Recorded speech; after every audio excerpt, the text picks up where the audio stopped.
Untuk informasi lebih lengkap dari Mahkamah Konstitusi, kita sudah terhubung dengan Putu Trisnanda. Putu, selamat malam. MKMK sudah selesai bacakan 4 putusan. Jadi apa saja hasilnya, Putu? Silakan direview.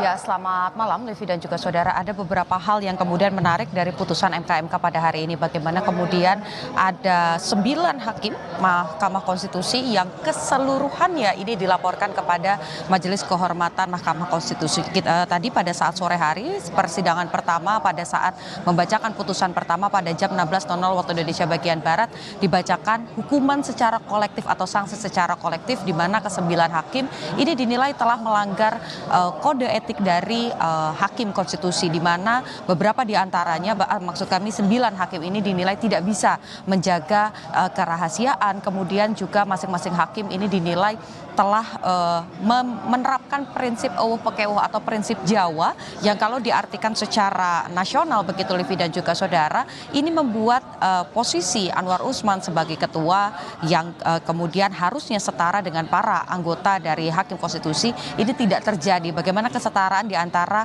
ketua dan juga anggota hakim konstitusi ini kemudian dilanggar, sehingga ketika ada konflik kepentingan ataupun juga pelanggaran etik lainnya ini dikesampingkan atau seolah-olah tutup mata, sehingga dari hal tersebut atau pertimbangan ke-9 hakim ini dinyatakan telah melanggar kode etik dan juga diberikan sanksi secara lisan.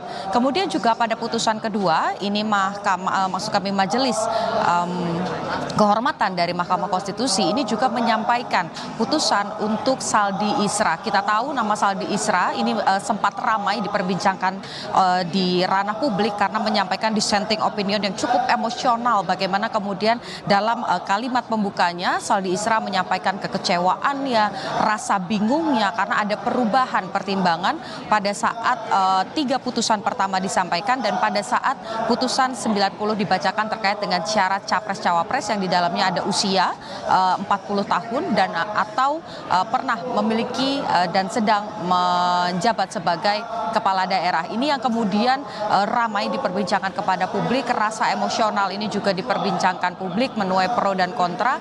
Tetapi menurut Majelis Kehormatan dari MK, apa yang kemudian disampaikan oleh Saldi Isra, rasa emosional yang disampaikan Saldi Isra ini tidak melanggar etik dari hakim konstitusi, karena menurut Majelis Kehormatan apa yang disampaikan dalam dissenting opinion selain pokok perkara tetapi juga ada beberapa hal lain, yakni misalnya secara prosedural, kemudian juga hal-hal lain ini ini kemudian bisa menjadi pertimbangan dalam dissenting opinion. Livi, kembali ke Anda di studio. Baik, terima kasih atas laporan Anda, Putu Trisnanda dari Mahkamah Konstitusi. Kita nanti akan nantikan update terkini bagaimana respon dari Anwar Usman pasca diberhentikan dari Ketua Hakim Konstitusi.